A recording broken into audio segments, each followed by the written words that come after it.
Kuwait లో ఇది best tourist place. ఈ టవర్ పక్కన ఏంటంటే చుట్టుపక్కల ప్లేస్లన్నీ మీకు చూపించాను రండి. ఆ మెక్డొనాల్డ్స్ లో దొమ్మల దాకా తిని తిన్నది అరిగేదాకా ఆ టవర్ చుట్టూరు మొత్తం తిరగచ్చు. ఇది పెద్ద బీచ్ కాబట్టి ఇక్కడ సౌకర్యాలు ఏముంటాయి, అలానే రూల్స్ ఎలా ఉంటాయి అనేది బోర్డు మీద రాసి పెట్టుంటారు. ఇంకా టూరిస్ట్ ప్లేస్ అంటే ఈ విధంగా సౌకర్యాలు లేకపోతే కట్టం కదా. ఇదేమి రోంత దూరం ఉన్నది అనుకున్నావా? ఈ టవర్ల కానించి ఆ లాస్ట్ వరకు ఏంటంటే ఒక 5 కిలోమీటర్ల లోపల ఉండొచ్చు. ఇదే టవర్ లో ఇది 1970 నుంచి 79 లోపల అటు కట్టినారు ఈ టవర్ లో. ఆ పైకి పోవాలంటే కింద టికెట్ తీసుకోవాలా, 1000 రూపాయలు అవుతుంది. ఆ సాహసం అయితే మనం అయితే చేయం. ఆ టవర్ల పైన రెస్టారెంట్ అలానే టైమింగ్స్ అనేవి ఉన్నాయి. ఇక్కడ ఏమనుకోకండి, నేను పైకైతే పాలేను, అదే 1000 రూపాయలకి నాకు ఖర్చులు అనేవి వచ్చాయి. బయట నుంచే చూపించాను, చూసినట్ట. ఎందుకంటే మనం ఫుల్ టైం యూట్యూబర్ కాదు, ఇండియా వచ్చిన తర్వాత ఫుల్ టైం యూట్యూబర్ అయిపోతాం. అప్పుడు అనేది ఖర్చు అనేది మొదలు పెడతాం, అట్టా ట్రావెల్ మొదలు పెడతాం. కాబట్టి మనం ఇప్పుడు ఎక్కడ ఉన్నాం అంటే మనం ఇక్కడ ఉన్నాం.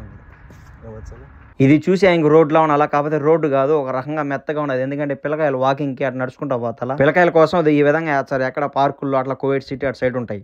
సైక్లింగ్ కి అది రన్నింగ్ కి గట్టిగా సబ్స్క్రైబ్ మింగు.